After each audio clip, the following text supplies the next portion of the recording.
Hello guys, welcome back to our channel fact and set. आज हम करने वाले हैं का सिलेबस। तो इसमें हम ये बताएंगे कि क्या पढ़ना है, कैसे पढ़ना है, कौन सा चैप्टर इंपॉर्टेंट है। हम एक पूरा प्लान बता देंगे, आप उसको बस फोकस कर लेना। और इसमें हम पीवाईक्यू भी लिए हैं, जो 24 का जो सेम पीवाईक्यू है ना, वो सारा हम पीवाईक्यू इस पीपीटी में ऐड किया है। तो उससे आपको एक बहुत ही अच्छा आइडिया लगेगा कि हाँ, पिछले साल कौन कौन सा चैप्टर का सबसे ज्यादा वेटेज था और क्या क्या पूछा गया है। और इसमें हम ये भी बताएंगे कितने क्वेश्चन आते हैं हिंदी में और कितने हमें अटेम्प्ट करना होता है। तो हम हर एक चीज अच्छे से जानेंगे। चलिए अब हम स्टार्ट करते हैं। तो मेरे बारे में अगर जानते होंगे, मेरा नाम पुरुषोत्तम है। College IIT Kharagpur, pursuing BSc economics. तो अब हम स्टार्ट करते हैं सिलेबस को लेकर। तो इसका इंस्ट्रक्शन पहले पढ़ लेते हैं कि इसका इंस्ट्रक्शन है, सॉरी इंस्ट्रक्शन है क्या। टोटल आपका 23 क्वेश्चन पूछे जाते हैं। 23 क्वेश्चन आते हैं हिंदी के। उसमें से आपको कितना करना होता है, सिर्फ 20 क्वेश्चंस करने होते हैं। इसका मतलब एक क्वेश्चन आपका 4 मार्क्स का होता है, प्लस 4 मार्क्स का। तो आपका 20 क्वेश्चन ही करने हैं, तो आपका 80 मार्क्स का हो गया।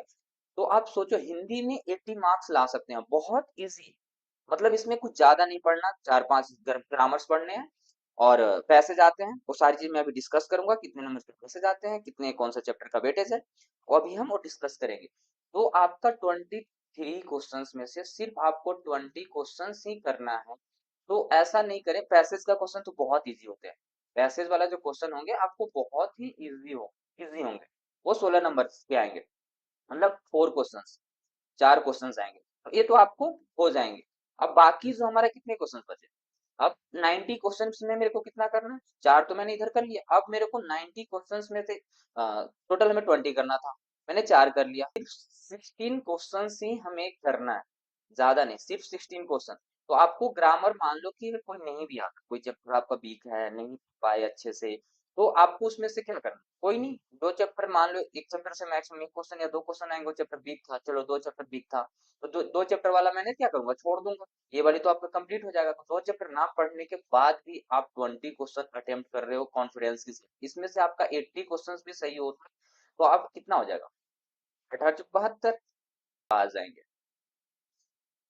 बहुत ही मार्किंग सब्जेक्ट है, मैंने भी पेपर दिया था तो मेरा हिंदी काफी अच्छा गया था। तो आप लैंग्वेज को ऐसे मत छोड़े। हम इस पे ऐसा नहीं कि मैं पूरा चीज पढ़ाऊंगा यहाँ पे, ग्रामर वाले पोर्शन, बाकी तो पैसेज होते हैं तो आपको खुद ही पढ़ना पड़ेगा। पैसेज तो कुछ भी, पैसेज तो आपको पता है कुछ भी आ सकता है, तो उसको पढ़ाने वाली चीज होती नहीं, ग्रामर आप पढ़ लेना। बाकी मैं लास्ट का 1 मंथ पीवाईक्यू सीरीज करवाऊंगा। मतलब हर दिन आपको 23 क्वेश्चन आएंगे, जैसे कि आंसर पूछता है एग्जाम में, उसमें से 20 करना। मैं 23 का 3 क्वेश्चन करवाऊंगा लास्ट में, जब 15 या 20 दिन बचे। वो सेशन आप जरूर देख के जाना। ये तो मैंने अभी सिलेबस इसलिए बनाया क्योंकि आप लोगों का बहुत ही रिक्वेस्ट आ रहा था, मैसेज आ रहा था, तो हमें बनाना पड़ा कि नहीं, आपको एक आइडियाज भी लग जाए और कैसे पढ़ना है वो भी पता चल जाए। तो आप उस टाइम तक ये सारी चीजें, ग्रामर वाली पोर्शन आप देख लेना बुक वगैरह से, या फिर कहीं से नॉर्मल नॉर्मल चीजें, क्योंकि उस टाइम जब हम पीवाईक्यू करें तो आपको एक आइडिया हो कि हाँ, एक क्वेश्चंस मैं करा रहा हूँ तो कैसे सर ए वाले आंसर टिक कर रहे हैं। क्योंकि उतना एक्सप्लेनेशन हम क्वेश्चंस में नहीं कर पाएंगे। और आज हम इसमें सॉरी पीपीटी में हम सारे पीवाईक्यू भी ऐड किया, तो अभी हम देखेंगे कि कौन कौन सा क्वेश्चंस कौन कौन सा चैप्टर से आ रहे हैं। तो चलो स्टार्ट करते हैं। यहाँ पे आप देख लो कि एक गधांश दिया हुआ है, एक कहाँ गया, हाँ देखो यहाँ पे एक गधांश दिया हुआ है। तो इस गधांश का एक छोटा सा अर्थ है, इस छोटा सा गधांश दिया हुआ है, आप देख सकते हो एक छोटा सा गधांश। बट यहाँ पे आप देख लो कि एक गधांश देने के बाद इसका अर्थ हमें पूरा लिखा हुआ है। ऐसा नहीं है कि हमें एक छोटी सी टर्म हमें समझ में नहीं आती, मेरे को खुद नहीं आती समझ। तो अब इसका अर्थ हमें दे रखा है, तो आप इसको जब पढ़ोगे ना तो बहुत ही आसानी से आप आंसर कर सकते हो। इतना इजी पैसेज है कि कोई भी सही कर सकता है, बहुत ही इजी पैसेज है। जैसे आप पढ़ोगे, इसको पूरा कंप्लीट पढ़ोगे तो आप देखोगे, यहाँ पे देखोगे, यहाँ पे क्या लिखा है, पुरुषार्थ बताएं, प्रस्तुत कथान के अनुसार पुरुषार्थ क्या है। तो आपका इजी देख लोगे, आपको बहुत ही इजी मिल जाएंगे चीजें। यहाँ पे कहीं आप पढ़ोगे ना, तो देखो यहाँ पे दिखा है क्या है, अर्थात धर्म, अर्थ और काम, पुरुषार्थ का। देखो यहाँ पे लिखा 3 पुरुषार्थ है, दिख रहा है आपको, शायद दिख रहा होगा, यहाँ पे दिख रहा होगा कितने पुरुषार्थ हैं, 3, धर्म, अर्थ और काम। तो यहाँ पे लगा दो ना कितने पुरुषार्थ है, यहाँ पे हो गया धर्म, अर्थ एंड काम। ऐसा नॉर्मल नॉर्मल है, जो कि बहुत ही इजी पैसेज है, बहुत ही आसानी से कर लो। सेम इसमें करो ग्रंथों एंड मूल्य का सब क्या है, इसमें क्या है, पुरुषार्थ होगा, अभी मैंने पढ़ा था वहां पे। तो आप एक बार जब पैसेज पढ़ोगे ना तो आपको काफी अच्छा आइडिया लगेगा। इसमें सही था, ये भी सही है। ये जो जो भी किया है इसका हिंदी में काफी अच्छा मार्क्स आया, काफी अच्छा। ये भी उधर, ये जो फर्स्ट वाला भी इसका आंसर सही था, सेकंड वाला भी सही था, और थर्ड थर्ड का भी सही था। इसमें क्या होता है, गद्यांश का उचित शीर्षक क्या होगा, अगर आप पढ़ोगे तो आपको पता चलेगा जीवन का मूल्य और पुरुषार्थ। इसका सॉरी, थर्ड नहीं हो, थर्ड दिक्कत हो रही है, एक मिनट गाइस। तो हम बात कर रहे थे इसका, थोड़ा सा वो डिस्टरबेंस हो गया था, तो इसलिए मैंने उसको पॉज किया था वीडियो। तो गद्यांश का उचित शीर्षक आपको पता है, जीवन का मूल्य और पुरुषार्थ था। तो आपको जब पढ़ोगे तो बहुत ही आसानी से आप क्वेश्चंस का आंसर कर सकते हो, बहुत ही इजी पैसेज दिया हुआ है। चलते हैं हम नेक्स्ट क्वेश्चन पे। इसमें क्या है, महाभारत में किससे, एक सेकेंड दिख नहीं रहा।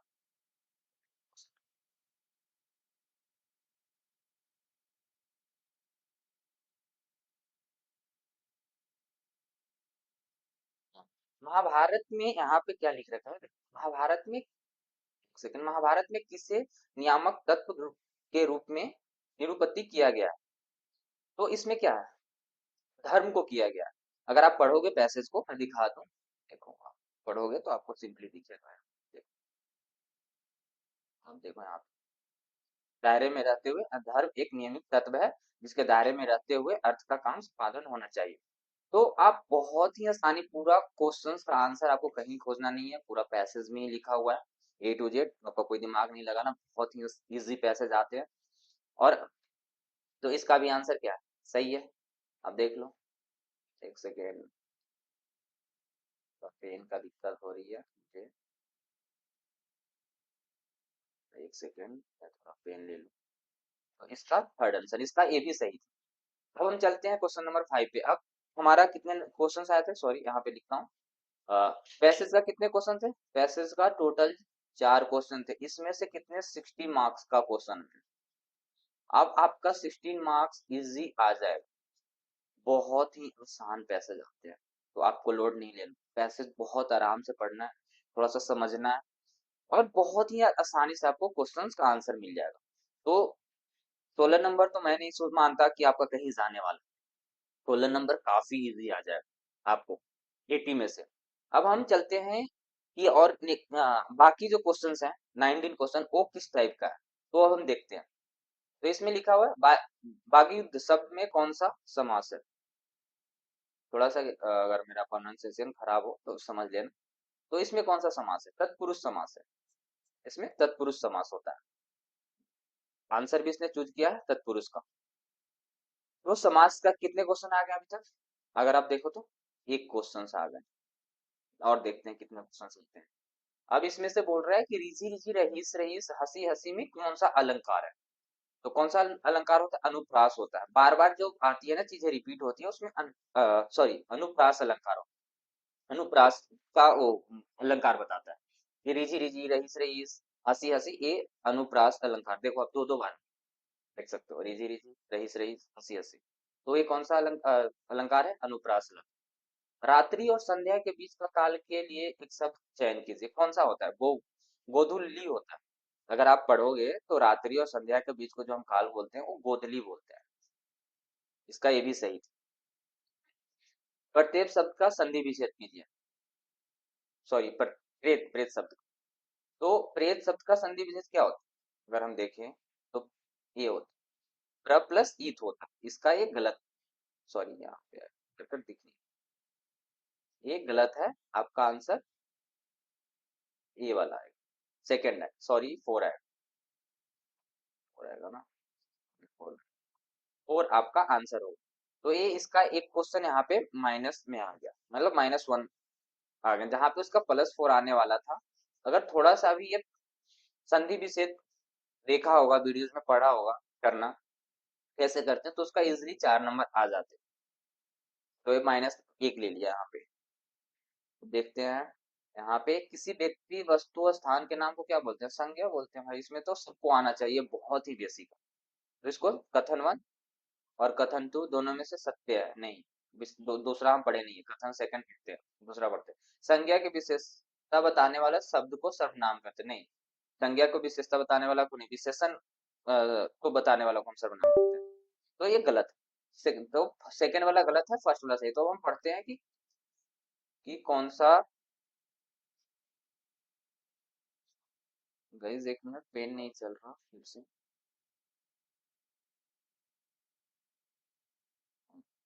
सॉरी। तो यहाँ पे देखो, कथन वन और कथन टू दोनों असत्य है। नहीं, कथन वन तो सही है, कथन वन सत्य है, लेकिन कथन सेकंड असत्य है। तो ये वाला तो ऑप्शन थर्ड सही हो गया। अब देखो फोर्थ ऑप्शन में, कथन वन असत्य है लेकिन कथन वन नहीं, ये गलत है। आप थर्ड ऑप्शन को टिक लगाओगे, जो कि इसने भी थर्ड ऑप्शन को टिक लगाया। अब हम चलते हैं नेक्स्ट क्वेश्चन पे। निम्नलिखित शब्दों में अथ का विलोम शब्द कौन सा होता है? अनथ होता है भाई, ये तो अथ आपको पता होगा, अथ का शब्द अनथ होता है। विच्युत शब्द में निहित प्रत्यय है, कौन सा निहित प्रत्यय है? निहित विच्युत शब्द में बता, उक होता है निहित। विच्युत शब्द में निहित प्रत्यय कौन सा? विच्युत उक। आप देखो उक आ रहा है, तो आप उक लगा दो, सिंपल। तो आपको क्या देखना है, प्रत्यय का एक क्वेश्चन आया अभी। मैं यहाँ पे कौन सा शब्द था, विलोम शब्द एक क्वेश्चन आया आपका। मार्कर्स को क्या हो गया, चल नहीं रहा मार्कर्स थोड़ा सा। एक मिनट, मैं थोड़ा मार्कर्स को सही करता हूँ, उसके बाद मैं। हाँ, तो मार्कर्स को मैंने सही कर लिया, पेन चल नहीं रहा था, तो उसके लिए मैं थोड़ा सा रोका था। तो आपको देखो कि क्या विलोम शब्द के लिए कितने क्वेश्चन है अभी तक आया, एक क्वेश्चन है। विलोम के लिए कितना, एक क्वेश्चन है। और उसके ऊपर क्या था, संज्ञा सर्वनाम वगैरह चीजें भी पढ़ना है। मतलब मोस्टली आपको ग्रामर जो मेन मेन टॉपिक है आपको टच करना ही पड़ेगा। विचुक शब्द, प्रत्यय भी आपको पढ़ना है, प्रत्यय से भी एक क्वेश्चन आपको आ गए। अब हम यहाँ पे पढ़ते हैं कि दोनों का विशेष्य और विशेषण का वो मैच करते हैं। तो देखो, विशेष्य सभा है, विशेष्य सभा का क्या हो जाएगा? तो अगर आप देखोगे तो सभ्य का, सभा का सभ्य होता है। अगर हम इसको देखें, इसको तो सभ्य होगा। मथुरा का क्या होगा? मथुरा के आप देखें तो माथुर होता है। अगर तालु का देखें तो क्या होता है? बताओ बताओ भाई। तालु का आपका कलव्य होगा। सिंपल सारी चीज अगर आप देख सकते हो, देखो सभा का क्या होता है? सभ्य होता है। इरेज हो गया क्या? सभा का सभ्य है, एक सेकेंड। माथुर का ये हो गया, तालु का आपका तालव्य हो गया, इसका आपका मूल्य का मौलिक। कितना आसान शब्द है। अगर सभा का सभ्य अगर नहीं भी आता है तो अगर थोड़ा सा भी दिमाग पर लगाओगे, आपका इजी ही आंसर मिल जाएंगे। निम्नलिखित में से संयुक्त क्रिया का भेद कौन सा है भाई? अधिकता बोधक। ये मैं पूरा डिटेल नहीं बता पाऊंगा कि क्यों अधिकता बोधक हो रहा है, क्योंकि जब मैं क्वेश्चंस करवाऊंगा, क्वेश्चन सीरीज, उस टाइम में इसको जरूर बताऊंगा अच्छे से। बट इसको मैं वीडियोस को ज्यादा लंबा नहीं कर सकता। अगर मैं क्या कहाँ से कैसे हो रहा है अगर ज्यादा बताऊंगा तो बहुत लंबी वीडियो हो जाएगी। आपको एक मैं आइडिया दे क्वेश्चंस को लेके कि कैसे कैसे क्वेश्चन पूछे जा रहे हैं, कि आपको पता चले कि क्या क्या पूछे जा रहे हो, हमको क्या क्या क्या पढ़ना चाहिए। तो यहाँ पे लिखा है समासिक पद, प्रत्युपकार में कौन सा समास है? बताओ। कर्मधारय समास होता है, इस वाले में कर्मधारय समास आपका होगा। निम्नलिखित पंक्तियों में कौन सा रस निहित है? तो अगर आप पढ़ोगे तो आपको श्रृंगार, भयानक, वियोग, अद्भुत, आपको अद्भुत मिलेगा। यहाँ पे पढ़ोगे ना देवारा महित, तो आपको अद्भुत आंसर पता चलेगा। हम इसको जल्दी जल्दी कवर करते हैं। निम्नलिखित में से कपड़ा का पर्यायवाची शब्द क्या होता है? कपड़ा का पर्यायवाची शब्द का पट होता है। पटसन मतलब एक पेड़ का नाम है। चिरायु मतलब मेरे को भी नहीं पता क्या है, बट कृपान मतलब तलवार होता है।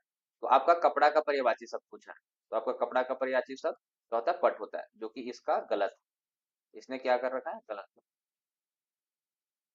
जो मांस नहीं खाता भाई उसको तो सबको पता होगा भाई, क्या ही बताऊं इसमें। ठीक है, शाकाहारी बोलते हैं। मांसाहारी जो मांस खाते हैं, ये वाले जो टर्म होते हैं सामिस, जो दोनों करते हैं। हमारा आंसर ये वाला। इसमें वेजिटेबल, सॉरी, वेज से रिलेटेड होता है, मतलब वेजिटेरियन खाना में, निरामिष। संस्कृत, इस शब्द में कौन सा उपसर्ग है? तो भाई उपसर्ग पढ़ लेना, उपसर्ग से भी क्वेश्चन है। सह, सह, सह उपसर्ग है, इसका सही था। नवोड़ा का संधि विच्छेद करो, संधि विच्छेद से भी क्वेश्चन है भाई। तो कौन सा होगा? नव प्लस ओड़ा, नव प्लस ओड़ा होता है। नवोढ़ा का संधि विच्छेद, तो इसका थर्ड भी इसका सही है।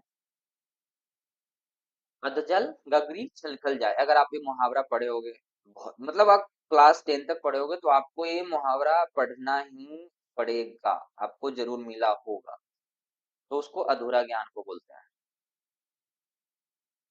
अधूरा ज्ञान होने पर डिंगे हाँकना, ज्ञान कम होता होता है ना कि पानी उसको ज्ञान नहीं है, कुछ भी बोलता जा रहा है, तो अधगल गगरी छलकल जाए उसी को बोलते हैं। पेट में दाढ़ी होना, मतलब कम उम्र में बुद्धिमान होना। तो मुहावरा से देखो कितने क्वेश्चन आ गए, दो क्वेश्चन, ये भी इसका सही है। निम्नलिखित में से सही वर्तनी वाला शब्द कौन सा है? कवित्री कैसे लिखा था? कवित्री, हाँ ये ऐसे लिखा था, ये नहीं ऐसे नहीं लिखा था, गलत है गलत है गलत है, इसने फोर टिक किया बट गलत है। कवित्री शब्द अगर कहीं भी आप सर्च करोगे तो फर्स्ट ऑप्शन सही हो। निम्नलिखित शब्दों में तत्सम तद्भव जोड़े की सही पहचान कीजिए। तो आप देख लो यहाँ पे क्या होगा। पत्थर प्रस्तर नहीं, आग प्लस आग अग्नि, हाँ आग अग्नि हो जाएगा। आंख अच्छी नहीं, लोग लोग नहीं, तो इसका भी सेकंड सही है। तो आप देखो कि कितने क्वेश्चंस मैंने करवाया अभी, 23 क्वेश्चंस मैंने आपको दिखाया, उसमें से आपको करना कितने से, सिर्फ 20 क्वेश्चन। 20 क्वेश्चंस में से भी आपका 4 क्वेश्चन जो है बहुत ही इजी है, जो 16 मार्क्स का है। 16 मार्क्स का जो क्वेश्चन है बहुत ही इजी क्वेश्चन आ रहे हैं। अब जो 90 क्वेश्चन बचा उसमें से सिर्फ मेरे को 16 क्वेश्चन करने हैं। 90 क्वेश्चन में से हमें कितने करने हैं, 16 क्वेश्चन। 16 क्वेश्चन में से दो कितने आ गए, दो किसके आ गए, मुहावरा। तो मुहावरा सब काफी मतलब इजी था, ऐसा नहीं कि मुहावरा कुछ भी पूछ रहा, बहुत ही इजी था। तो 4 8 नंबर तो आपको इससे आ जाएंगे। बाकी आपको प्रत्यय अनुलोम विलोम सारी चीजें कुछ है नहीं, समास, समास पढ़ना है, पर्यायवाची शब्द पढ़ना है, मुहावरा पढ़ना है, संधि विच्छेद पढ़ना है, संज्ञा पढ़ना है और सर्वनाम पढ़ना है। तो और क्या क्या था, तो ये सारी चीजें आप एक बार देख लेना अच्छे से वीडियो को कि क्या क्या हमें पढ़ना है। बहुत ही इजी है, इस पीवाईक्यू को आप अच्छे से पढ़ना, जो भी है जो टॉपिक इससे रिलेट हो रहा है उस टॉपिक को जाके अच्छे से देख लेना, कहीं पे यूट्यूब पे वीडियोस पढ़ा हो या फिर बुक हो तो बुक से आप पढ़ लेना कि क्या होता है, संज्ञा का थोड़ा पढ़ लेना, समास पढ़ लेना क्या होता है, समास में कितने टाइप का समास होते हैं, बहुब्रीहि समास क्या होता है, द्विगु समास क्या होता है। तो ये सारी चीज अनुलोम विलोम पढ़ लेना, पर्यायवाची शब्द पढ़ लेना, ये सारी चीजें याद कर लेना, ताकि जब मैं पीवाईक्यू सेशन जब करवाऊं तो आपको मेरे को भी उतना भी दिक्कत ना हो, मैं बता दूं कि हाँ ऐसे हो रहा है, तो आपको आइडिया हो जाए कि हाँ मैंने ये पढ़ा था इसका यही हो। और बाकी हमारी जो टीम जितने भी कर रही है इसका जो है, मैं जो आप लिंक ज्वाइन हो जाना, एक आपका स्टडी मटेरियल करके, आप लोग जितने भी मोस्टली लोग स्टडी मटेरियल करके होगा, एनसेट स्टडी मटेरियल से, एनसेट स्टडी मटेरियल से आपका एक टेलीग्राम में लिंक जाएगी, ये ज्वाइन हो जाना। इसमें आपका सारी subject PCM plus teaching aptitude plus GT plus English, ये सारी चीज का आपका एक लेक्चर पहले क्या होगा, आपका लेक्चर होगा, लेक्चर के नीचे पीपीटी होगा, पीपीटी के नीचे गूगल फॉर्म होगा, गूगल फॉर्म में आपको ये होगा, गूगल फॉर्म में कि आपका क्वेश्चंस होंगे 10 या 15 5 जो भी आपको सर हैं वो उसी लेक्चर के बेसिस पे क्वेश्चन देंगे, आपका सिस्टमैटिक में, उसमें कोई सॉरी मैसेज नहीं है कोई करेगा, सिर्फ आप जाओ नोट्स डाउनलोड करो, क्वेश्चंस करो और निकल जाओ। उसमें प्रॉपर आप लोग इसलिए है कि दिक्कत ना हो, कहीं आपको खोजना पड़े कभी भी आपको, हाँ मैथ्स का मेरे को खोजना है, चलो मैथ्स का लिंक में गए, मैथ्स वाला जो नाम से है आपको जैसे ही आप खोलोगे ना एनसीए स्टडी मटेरियल, उसमें आपको मैथ्स फिजिक्स केमिस्ट्री सारे चीज का अलग अलग आपको मिल जाएगा। मैथ्स खोलोगे तो आपको मैथ्स में प्रॉपर स्टार्टिंग से मिलेगा कि फर्स्ट लेक्चर ये था, सेकंड ये था, थर्ड ये था, फिर सेकंड चैप्टर क्या पढ़ाएगा, उसका लेक्चर क्या था, उसका पीपीटी क्या है, उसका क्वेश्चंस क्या, पीवाईक्यू क्या, थर्ड लेक्चर जैसे टीचिंग एप्टीट्यूड का, जीटी का, इंग्लिश का, आपका हिंदी का, सारे चीज का आपको मिल जाएगा जैसे ही अपलोड होगा। तो बहुत ही आपको आसानी होगी, कभी भी दिक्कत नहीं होगा आपको खोजने में, नोट्स बनाने के लिए लोड नहीं है। तो हम आप लोग के लिए जितना हो सके उतना ही हम बेस्ट करने की ट्राई कर रहे हैं। आप लोग को आईआईटी, एनआईटी और आरआई को हम टारगेट कर रहे हैं, हमारा मेन टारगेट ही है सिर्फ, अगर बोले तो सिर्फ हमारा मेन टारगेट है आईआईटी,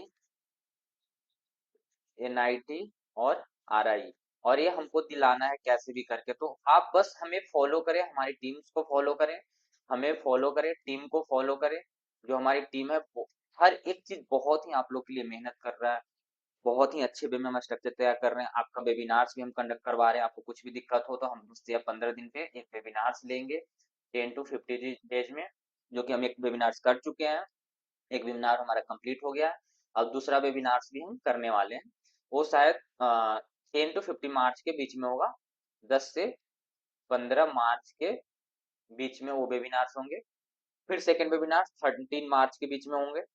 तो 25 टू 13 मार्च के बीच में होंगे। तो ऐसे ही हम सारी, आपको कोई भी डाउट हो, कुछ भी रिलेटेड हो, कॉलेज से लेके डॉक्यूमेंट से लेके हर एक चीज उस वेबिनार्स में आपको इंडिविजुअली मिल जाएंगे। बाकी आप चैप्टर जो भी है पीवाईक्यू आप करो, लिंक ज्वाइन हो, हर इन्फॉर्मेशन आपको टेलीग्राम में मिल जाएगा। और हम अभी से लेके लास्ट तक आपके साथ रहेंगे, लास्ट तक मतलब लास्ट तक, जब तक को आपको एडमिशन ना मिल जाए वेबिनार करते रहेंगे, आपको हर एक चीज बताते रहेंगे। कौन सा कॉलेज बेस्ट है, कितने नंबर का कौन सा कॉलेज लेना चाहिए, हर एक चीज हम फ्री ऑफ कॉस्ट करने वाले हैं। हमें कोई पैसे की जरूरत नहीं है भाई, हम आईआईटीज में हैं, हमें कोई लोड नहीं है, हमें प्लेसमेंट हो जाएगी। तो पैसे की दिक्कत नहीं है। जो भी कोर्स पे चार्ज कर रहे हैं, बहुत लोगों ने 2000 3000 2500 1500 रुपए चार्ज करके कोर्स बेच रहे हैं। कोई बात नहीं, बेचने दो, बस हमें फॉलो कर दो। मैं एक गारंटी देता हूँ, 110%, 100% गारंटी देता हूँ, तुम सेलेक्ट हो जाओ। तुम्हें अच्छा कॉलेज मिल जाएगा कम नंबर के होने पे भी, हमारी गाइडेंस की वजह से। बस हमें फॉलो करते रहें। बाकी कुछ भी होगा, इंटरव्यू वगैरह, पॉडकास्ट वगैरह, हम सारी चीज करते रहेंगे। अब बहुत लोगों का ये भी कमेंट था, भैया आप मैथ्स कब, आप कब से पढ़ाओगे। तो फाइनली अभी ये हुआ है कि नितिन सर आपको ही मैथ्स शायद पूरा लेंगे। अभी मेरा शेड्यूल थोड़ा सा बिजी चल रहा है। बहुत सारी चीज मेंटेन करना पड़ता है, देखना पड़ता है, मैनेजमेंट करना पड़ता है बहुत, तो थोड़ी सी लोड है। तो मैं शायद क्लास थोड़ा लेट से ले पाऊंगा। तो हिंदी का सिलेबस के लिए ही मैं आप लोगों के लिए बहुत ही टाइम, हिंदी का जो सिलेबस है उसके लिए मैं बहुत ही टाइम निकाल के आपके लिए मैं क्वेश्चंस करवा रहा हूँ। क्योंकि क्लास होती है, बहुत सारी चीजें होती है, एक स्टूडेंट्स के लिए सारी चीजें मैनेज करना थोड़ा सा हेक्टिक है, बट कोई नहीं, आप लोग के लिए हम एक करेंगे।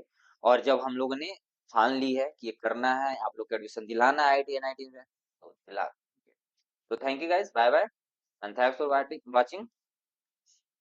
स्टे ट्यून्ड, रिलैक्स रहो, खाओ पियो, मस्ती करो, कोई लोड नहीं है, चिल करो। नेक्स्ट जूनियर तुम ही लोग होने वाले हो। तो अभी हम वीडियोस को एंड करते हैं, जितना हो सके इसको शेयर कर देना। ओके, चलो बाय बाय।